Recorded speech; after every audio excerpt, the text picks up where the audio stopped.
Hello student, कैसे हैं आप। ड्रीम क्लासेस में आपका स्वागत है। और आज हम लोग पढ़ने जा रहे हैं। आज हम लोग पढ़ेंगे ठोस के प्रकार और क्रिस्टलीय ठोस और अक्रिस्टलीय ठोस में क्या अंतर होता है, ये हम लोग देखेंगे आज। ठीक है, तो आज हम लोग जो देखेंगे क्रिस्टलीय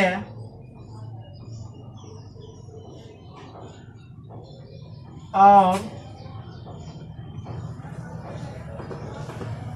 अक्रिस्टलीय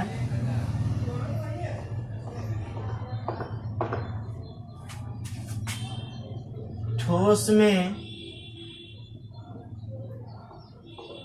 अंतर।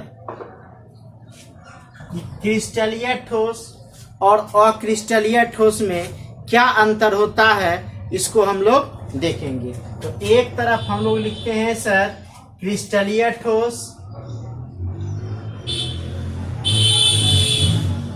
क्रिस्टलीय ठोस, और एक तरफ हम लोग लिखेंगे अक्रिस्टलीय ठोस, अक्रिस्टलीय ठोस। एक तरफ हम लोग लिखे क्रिस्टलीय ठोस और दूसरे तरफ क्या लिखे, अक्रिस्टलीय ठोस। तो समझिए क्रिस्टलीय ठोस किसको कहते हैं। तो हम लोग डिफिनेशन पढ़े थे, परिभाषा पढ़े थे पिछले लेक्चर में कि क्या कि किसी ठोस के अवयवी कणों के जो कंस्टिट्यूएंट पार्टिकल जिससे मिलकर यह बना होता है 3D अरेंजमेंट हो और दीर्घ परासी व्यवस्था में व्यवस्थित हो, न त्रिविमीय संरचना और दीर्घ परासी व्यवस्था में व्यवस्थित हो और एक निश्चित और नियमित ज्यामिति बनाती है, उसी को हम लोग क्रिस्टलीय ठोस कहते थे। और अक्रिस्टलीय ठोस में पढ़े थे कि ऐसा ठोस जिसके अवयवी कण लघु परासी व्यवस्था में व्यवस्थित होते हैं और जिसकी ज्यामिति निश्चित नहीं होती है, उसे हम लोग अक्रिस्टलीय ठोस कहते हैं। तो अब हम लोग क्रिस्टलीय और अक्रिस्टलीय में देखें तो पहला बात हम बताए कि क्या कि यह जो है दीर्घ परासी व्यवस्था में व्यवस्थित होकर निश्चित और नियमित ज्यामिति बनाती है न। तो हम लोग पहला लिखते हैं कि यह दीर्घ परासी व्यवस्था में व्यवस्थित होता है। ठीक है, इसमें लिखेंगे यह लघु परासी व्यवस्था में व्यवस्थित होता है। ठीक है, दूसरा लिखेंगे सर कि इसकी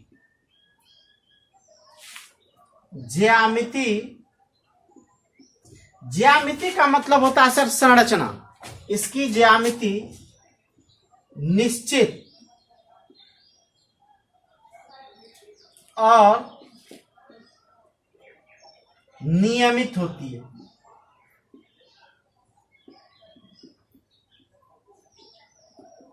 इसमें क्या लिखेंगे दूसरा में, इसकी ज्यामिति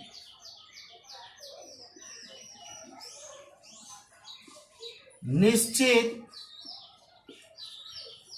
और नियमित नहीं होती। ठीक है सर, इसकी ज्यामिति निश्चित और नियमित होती है और इसकी ज्यामिति निश्चित और नियमित नहीं होती है। तीसरा, जब क्रिस्टलीय ठोस को तेज धार वाले औजार से काटा जाता है तो यह दो चिकने सतहों में कटता है। ठीक है, इसे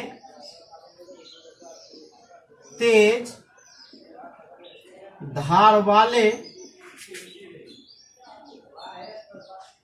औजार से काटने पर दो चिकने सतहों में कटता है। ठीक है सर, और इसमें क्या लिखेंगे कि इसे तेज धार वाले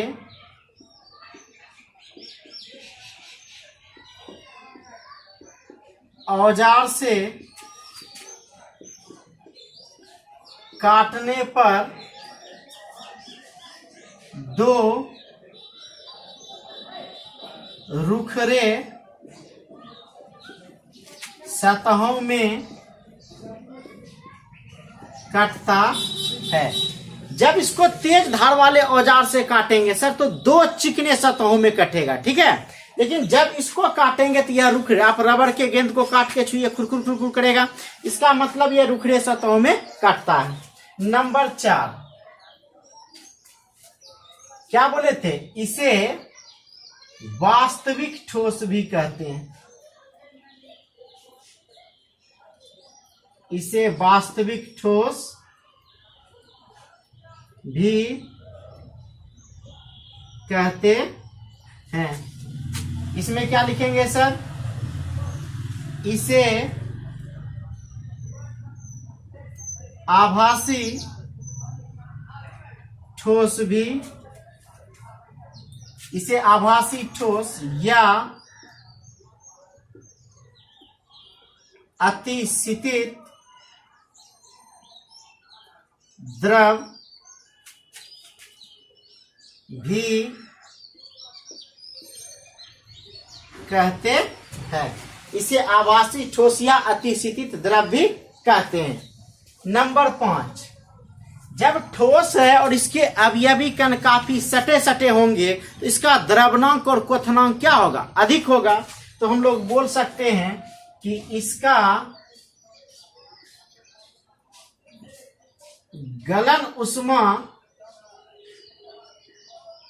नियत होता है।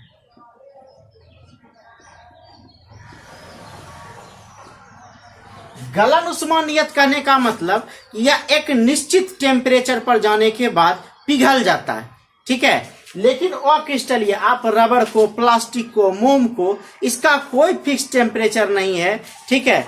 यह क्या होगा, इसका गलन उष्मा नियत नहीं होता।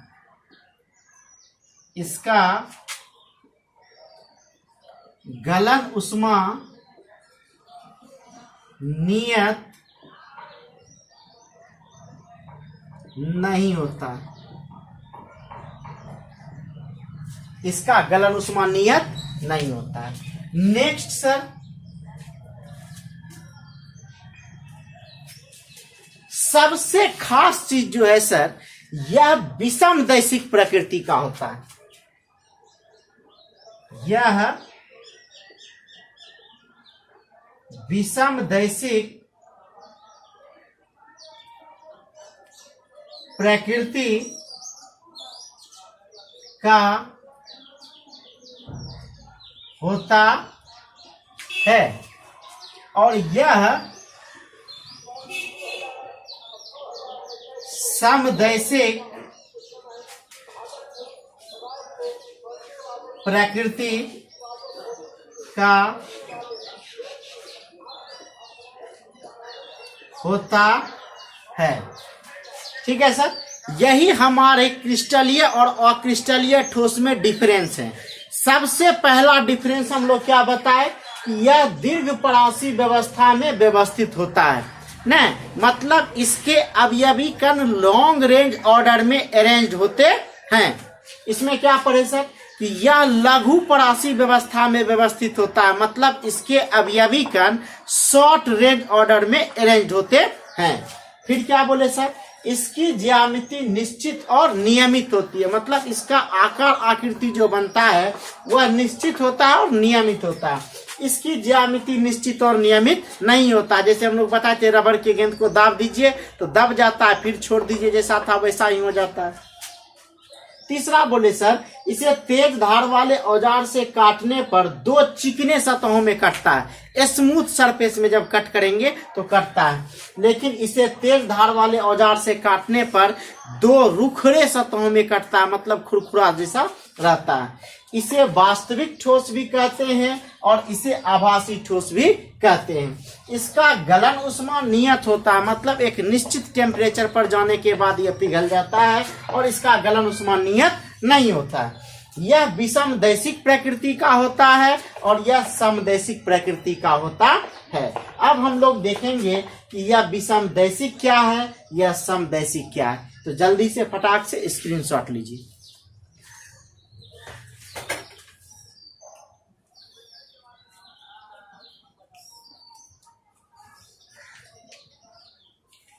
ले लिए सर?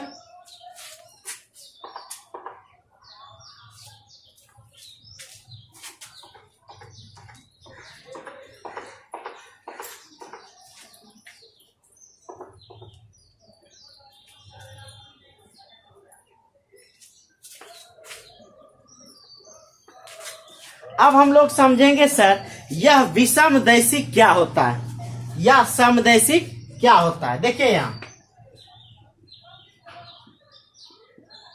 विषमदैशिक,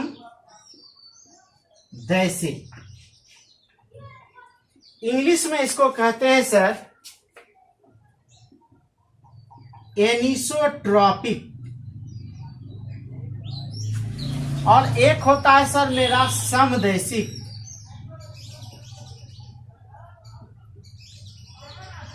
समदैशिक इसको बोलते हैं सर आइसोट्रॉपिक। ठीक है। विषम का मतलब होता है सर अलग अलग,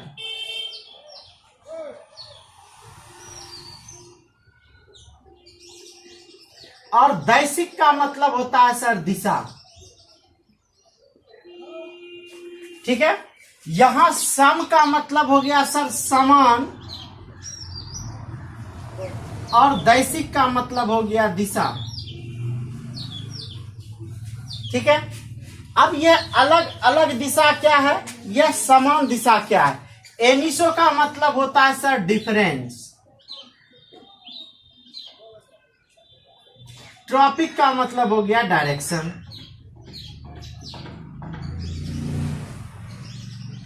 अलग अलग दिशा। आइसो का मतलब हो गया सर सेम, ट्रॉपिक का मतलब हो गया डायरेक्शन, यह हो गया समान दिशा। नहीं, अब ये समान दिशा क्या है नहीं, इसके लिए एक और चीज हम लोग जानते हैं, भौतिक गुण। भौतिक गुण, ये भौतिक गुण क्या होता है सर, ये भौतिक गुण होता है आपका द्रव्यनांक,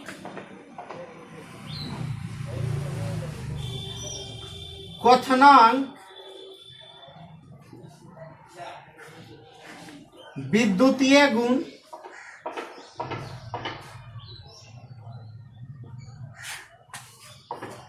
अपवर्तनांक भी बोल सकते हैं,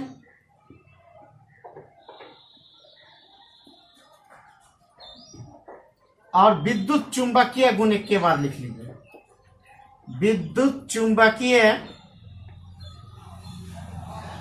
गुण ETC, मतलब द्रव्यनांक, melting point, boiling point, refractive index, electromagnetic property, मतलब विद्युतीय गुण, चुंबकीय गुण, ये सब जो गुण है भौतिक गुण होते हैं। ठीक है। अगर ये भौतिक गुण किसी भी पदार्थ का अलग अलग दिशाओं में अलग अलग हो तब उसको विषमदैशिक कहते हैं, और यह भौतिक गुण जब सभी दिशाओं में एक समान हो तब इसको समदैशिक कहते हैं। अब हम लोग समझे कि क्रिस्टलीय ठोस विषमदैशिक प्रकृति का क्यों है। हम लोग क्रिस्टलीय ठोस में पढ़े थे कि इसका अरेंजमेंट जो होता है रेगुलर होता है। नहीं, रेगुलर अरेंजमेंट क्या कहने का मतलब सर, कि यहाँ यह Na+ है, फिर Cl-, फिर Na+, फिर Cl-, फिर Na+, क्या होगा, चल रहा है, फिर Cl माइनस, यह एक क्रम में चल रहा है ना। फिर यहाँ क्या हो जाएगा सर, Cl माइनस, फिर Na प्लस, फिर Cl माइनस, फिर Na प्लस, फिर Cl माइनस, फिर Na प्लस, फिर देखिए यहाँ क्या हो जाएगा, Na प्लस, फिर यहाँ Cl माइनस, फिर यहाँ Na प्लस, फिर यहाँ Cl माइनस, फिर यहाँ Na प्लस, फिर यहाँ Cl माइनस। उसी तरह यहाँ क्या होगा sir, Cl minus, Na plus, Cl minus, Na plus, Cl minus, Na plus. हम समझने के लिए एक एग्जांपल लेते हैं ना। अब ध्यान दीजिए कि एक डायरेक्शन हम इधर से इधर लेकर के आ, ठीक है सर। तो ध्यान दीजिए कि यहाँ एक प्लस एक माइनस, फिर प्लस फिर माइनस, फिर प्लस फिर माइनस, अलग अलग है सर ना। अब हम लोग एक डायरेक्शन ऐसे ले लेते, देखिए यहाँ ना, एक डायरेक्शन ये हो गया सर मेरा, इधर से इधर आया। एक डायरेक्शन नीचे से हम लोग ऊपर देखते हैं। ध्यान दीजिए कि यह Cl माइनस, यह Cl माइनस, यह Cl माइनस, तीनों एक जैसा है। इधर जो देख रहे Na प्लस, यह Na प्लस, यह Na प्लस एक जैसा है ना। इसका मतलब जब इस दिशा में चल रहा है तो इस दिशा में अलग भौतिक गुण होगा, इस दिशा में चल रहा है तो इस दिशा में अलग भौतिक गुण होगा ना। और यह जो क्रिस्टल है सर मेरा, वह क्रिस्टल क्या है, क्रिस्टलीय ठोस है ना। तो क्या होता है क्रिस्टलीय ठोस में, अलग अलग दिशाओं में इसके भौतिक गुण क्या होंगे, अलग। इसका अलग मेल्टिंग पॉइंट हो जाएगा, ऐसे अलग मेल्टिंग पॉइंट हो जाएगा, या इसका अपवर्तनांक अलग हो जाएगा, या क्वथनांक अलग हो जाएगा। तो कहता है ऐसा पदार्थ जिसके भौतिक गुण अलग अलग दिशाओं में अलग अलग हों, ऐसा पदार्थ जिसके भौतिक गुण अलग अलग दिशाओं में अलग अलग हों, उसको हम लोग क्या कहते हैं, विषमदैशिक कहते हैं। तो विषमदैशिक का क्या डिफिनेशन दे सर, देखिए यहाँ विषमदैशिक, विषमदैशिक, विषमदैशिक का क्या परिभाषा बोलेंगे, ऐसा पदार्थ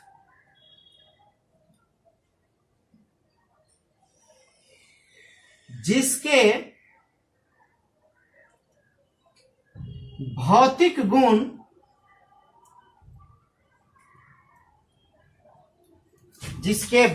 गुण जैसे अपवर्तनांक, क्वथनांक इत्यादि अलग अलग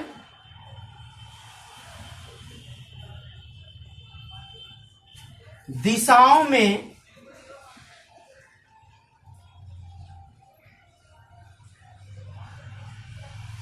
अलग अलग दिशाओं में अलग अलग हों, अलग अलग दिशाओं में अलग अलग हों, क्या कहलाएगा, विषम दैशिक कहलाता है। क्या बोले सर कि ऐसा पदार्थ जिसके भौतिक गुण जैसे द्रव्यनांक, क्वथनांक, अपवर्तनांक अलग अलग दिशाओं में जब अलग अलग होते हैं तब उसको हम लोग क्या कहते हैं, विषम दैशिक कहते हैं। अब हम लोग देखें समदैशिक।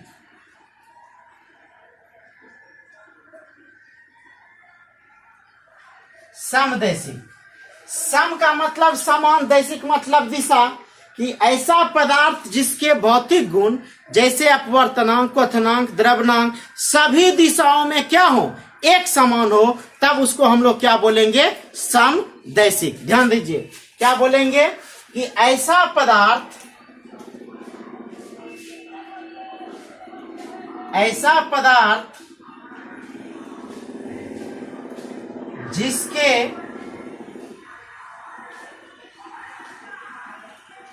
भौतिक गुण जैसे अपवर्तनांक, क्वथनांक इत्यादि सभी दिशाओं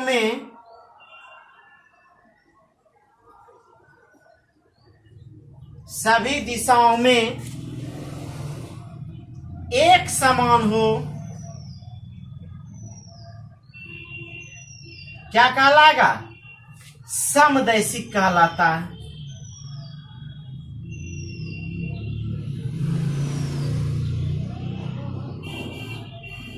समदैशिक कहलाता है।